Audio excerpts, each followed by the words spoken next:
Welcome once again, everybody. Today's workshop is being hosted by our Cameroon ambassador, Agwe Prosper. So congratulations to him for being confident, brave and courageous to deliver his experiences to you. We look forward to your collaborations, your shared experiences as he talks us through how effectively we can be whilst teaching in bigger classrooms. He's going to deliver some strategies, some ideas and some ways forward. So Prosper, when you're ready, if you'd like to articulate the lesson objectives, please continue. Thank you very much, Sarah. Hello to everyone. You're welcome on board. Thank you. I'm Ngwana Prosper from Cameroon, and I'm a teacher teaching math and science. And today we are going to focus, as we've seen before, on inclusion in a larger classroom, managing an effective lesson in larger classrooms. And we have as lesson objectives for this workshop. We have the first objective we have as seen on the screen. We have to explore effective strategies for larger classrooms. And after which we are going to look at how effective lessons cater for all learners, to consider how effective lessons cater for all learners. And lastly, to evaluate strategies that swiftly assess people's progress. So we are going to focus on these three main objectives. And we are going to begin by doing an overview of all what we'll be talking about. We have some of the challenges we face in larger classes. As you can see on the screen, we have the noise and distractions. We have difficulty in giving individual attention, maintaining engagement. And to target each and every one of these, we are going to focus on three areas. The first area we are going to focus on behavior management, effective lesson delivery, and formative assessment techniques that are particular to larger classrooms and more effective. I, for once, I schooled in a very large classroom of close to 120 learners. And to say the truth, it's not really easy learning in a larger classroom and even teaching in a larger classroom. So we have behavior management, which is the first aspect we are going to target. And we look at the challenges, which are noise and disruptions, limited teacher control, and students losing focus. The key aspect which we are to focus on are the strategies to use in such a classroom. Now, behavior management strategies. The first strategy we look at is setting clear rules and expectations. Before having your learners in class, most often at the beginning of the academic year, we always set rules to come and present to them. But it is not really effective because they do not take part in the rule setting. It is preferable to always gather the learners on the first day of school and set the rules for the school year or the subject rules with your learners. Doing this has shown that they are more likely to follow them because they took part in developing their rules. And it doesn't end at developing the rules. We also talk about consistency. That is documenting the rules by posting them around the classrooms so that it provides a constant reference all the time for behavior expectations. We look at the non-verbal clause and the others. Sarah, please, can you go back, please? Sorry. Can you go back to the previous slide? Yes. We look at the previous slide. Thank you. No, strategies for behavior management. This one. Yes. Non-verbal cues. Yep. Sorry, Prosper. Yes, we have use non-verbal cues. We should avoid letting learners, setting them as part of our rules, allowing learners to talk in a disorder manner. Whereas we can set a rule on answering question like the no hands up or hands up, just to a thumb up, just to indicate understanding if everything is moving on well. Or we can probably use uh, we call the good behavior gain or token economies. When we talk of token economy or behavior gain, we talk of petitioning the classrooms and dividing them into tiers. We can have tiers of higher achievers, we can have tiers of lower achievers and middle achievers, or in teams. And now, make sure the rules of the classroom are being put on the board. For an effective lesson, you make them to understand that if anyone goes against the rules, when we talk of rules, we talk of maybe stay seated, hand up before answering a question, and respecting others. And make sure there is a reward for each team that follows the rules and obeys it. They call this a good behavior management strategy known as a GBG. So when learners are able to follow these rules and a team respect the rules, they will be rewarded at the end, maybe given extra playtime or maybe given stickers for those who have stickers. And those who did not respect these rules will actually lose points and might feel discouraged. And next time, make sure the rules not to go astray. So this helps learners to test their behavior and make them focus in class because they will be expecting a reward at the end of the class or at the end of the day. Thank you, Sarah. The next Sorry, slide. my computer's frozen. Yes. There we go. It's gone too far. Sorry, froze for a second. There we go. We move to the next with going on delivering of effective lesson. And there is a previous one, Sarah, the challenges, some of the challenges we face. Delivery of effective lesson challenges. We have difficulties in large classrooms, which are ensuring engagement for all, managing different learning speeds, keeping students motivated. Can we go to the strategies we can use to target these problems? Strategies, we have plan structured but flexible lessons. Our lesson plans should be made in such a way that it is broken down into 10 to 15-minute segments, followed by formative checks, which means at each point in time, we should stop and ask, make sure the learners are following up.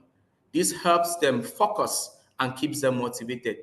This spacing accommodates the attention spans in large classrooms and is backed by research emphasizing clear and structured lessons. And another aspect we need to look and talk of is the clear learning intentions. We always need to begin each lesson by sharing the objectives and what success looks like. This transparency helps students know what to expect and aligns with Dylan's William formative assessment strategy. You can use the course of the lesson, which is very important for larger classrooms because it is very difficult for you to pay attention to the number of learners in a larger classroom at the same time. So we encourage group work that is form intentional group based on students' abilities or learning styles. You can maybe petition the higher achievers in one group and the lower achievers in another group. Or you can see petition the groups with mixed abilities. And you can maybe form 2 groups, 3 groups, depending on the number of learners you have in class. Assign specific rules within the groups. For example, uh, maybe you can assign someone to be the recorder, another person to be the presenter of the group activity, another person the timekeeper. So every member contributes actively. And afterwards, we look at peer teaching. We need to have stronger students explain concepts to their peers. This not only reinforces their own understanding, but also builds a classroom community of shared learning. And we look at incorporating technology. Hold on, Sarah. Sarah? Yep, sorry. I was just Yes. muting somebody's microphone because it was echoing with yours. Would you like me to move forward? No, previous to the previous slide, please. Yes. We have we need to in communities whereby you have we have access to digital technology. You can use interactive platforms like the clickers. We have platforms like clickers. We have mobile quiz apps. We have like the Kahoot to conduct quick assessment during the lesson. These tools allow for rapid feedback and keep the class engaged. And we have also other visual aids and guided notes that enhance lesson with prepared guided notes and fill in as you lecture. Research indicates that this method boosts retention and ensures that even students taking notes independently capture the core concept. Thank you, Sarah. Can we move to formative assessment?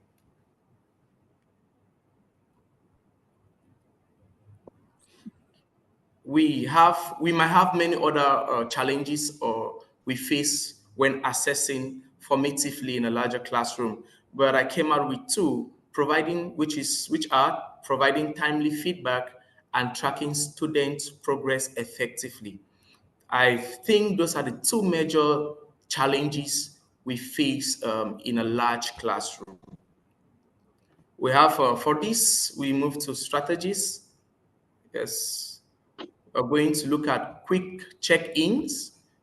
The quick check-ins, we have the thumbs up or thumbs down, exit ticket. You can probably ask a question uh, uh, um, and have learners either do a thumb up if they understood the concept or thumbs down if they didn't understand. And we have exit ticket, a brief quiz given to them for them to answer before leaving the class in order to evaluate in order to assess their learning. We have Dillian. We are going to look at Dillian Williams' 5 strategies on assessment, especially on the exit ticket and quick quizzes. He emphasizes on 5 important. The first one is clarifying and sharing learning intentions.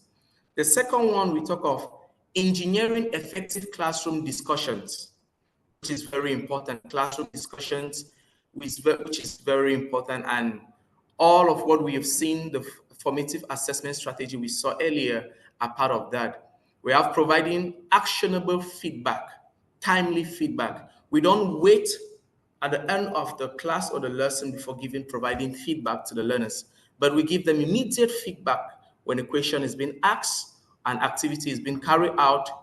We give them immediate feedback at the end of that particular activity. We look at activating peer support and encouraging students to make ownership of their learning. This strategy ensures that assessment informs both teaching and learning processes. We look at peer and self-assessment.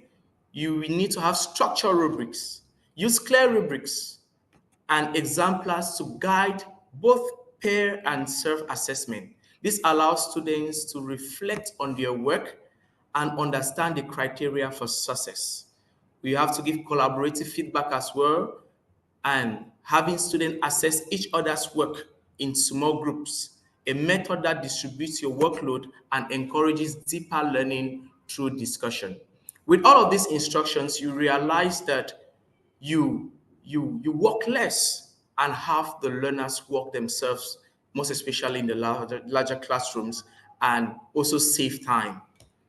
We have a data-driven adjustment, that's monitoring trends, use classroom data such as the frequency of office referrals or formative quizzes scores.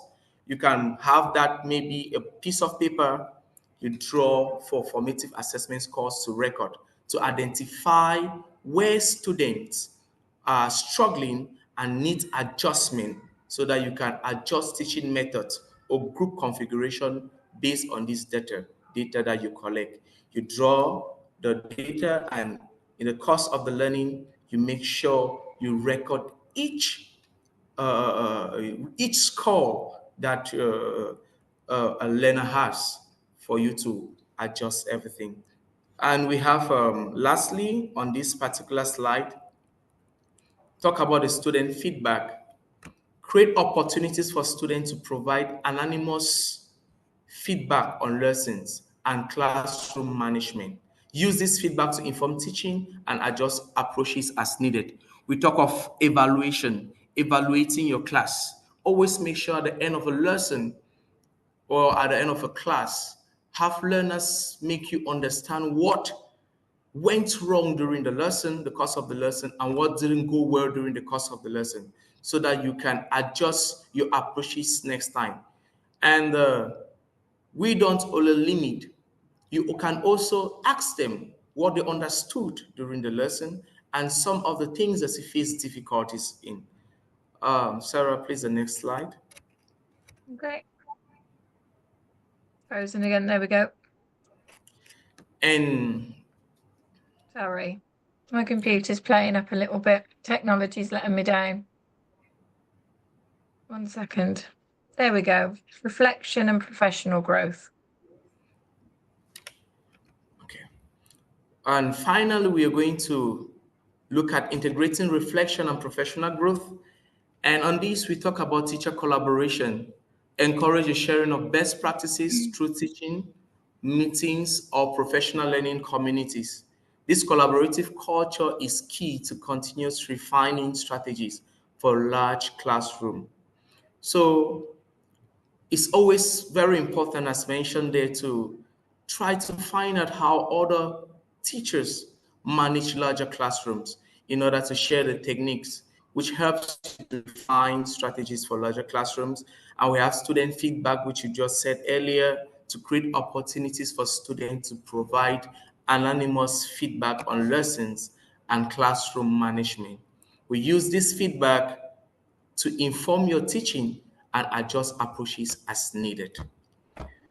I don't know if someone has something to share on this particular topic or in the course I was going to say, Prosper, actually, there's some really good points that you've made today. I think at the start, when you talked about classroom rules, I think that's a really important way to move forward with larger classrooms, creating routines and creating consistency. And in that way as well, you'll be building high expectations for your students, and they will know what to expect when they come in your classrooms. They will know how to behave.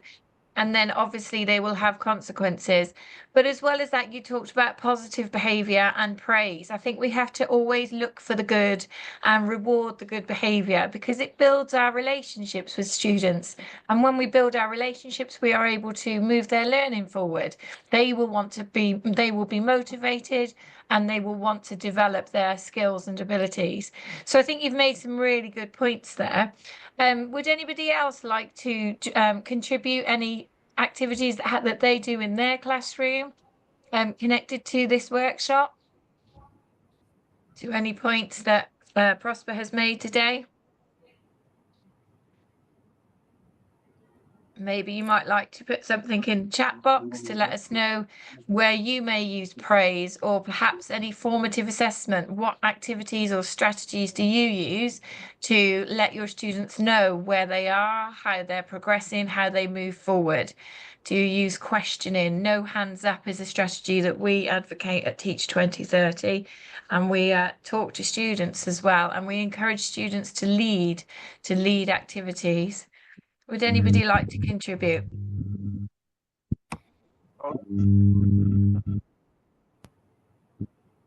Boris, welcome. I see you've joined us. Have you got any examples of where you use praise, where you use routines or formative assessment in your classroom?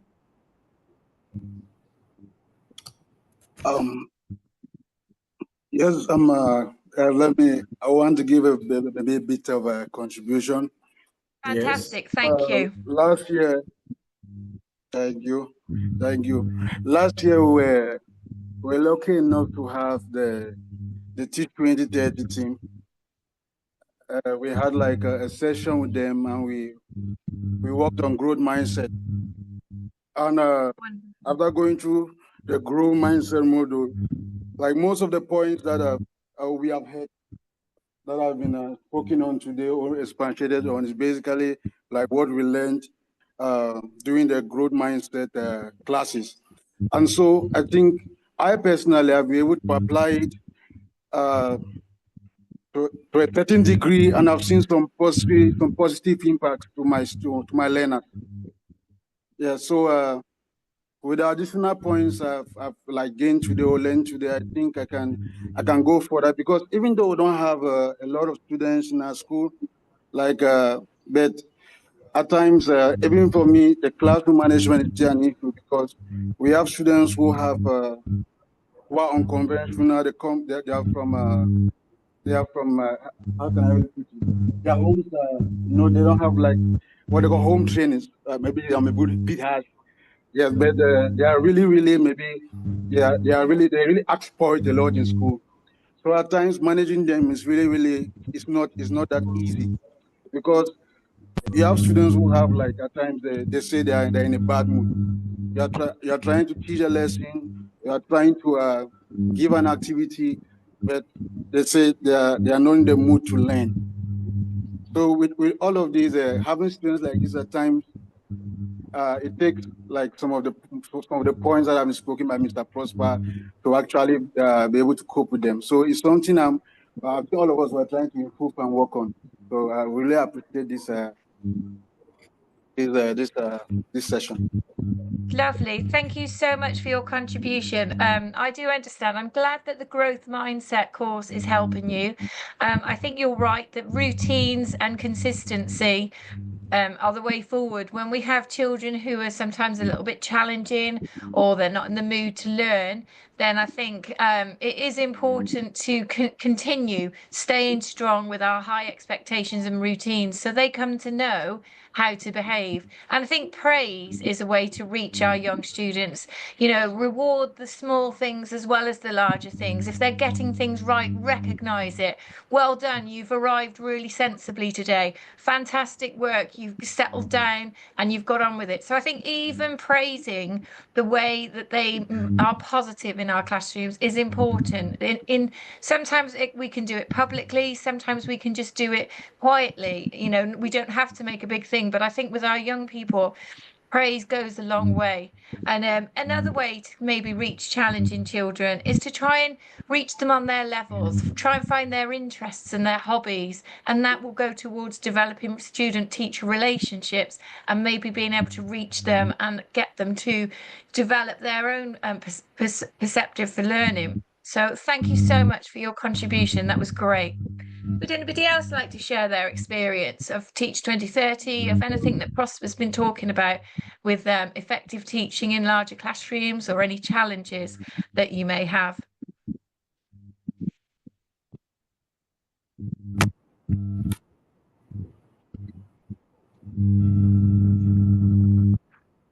I'd just like to welcome Betty, our CEO of Teach 2030. Thank you for joining us today, Betty. It's lovely to have you here. Welcome, Betty.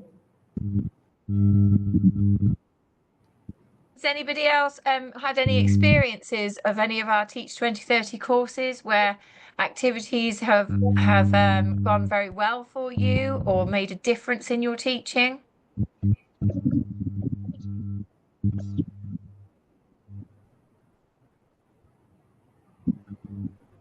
Okay, sometimes it's difficult to speak in a public platform, but if anybody would ever like to email any of us at Teach 2030, we're always here to support you, to give you advice, to give you anything that may complement your teaching and enhance your teacher professional development.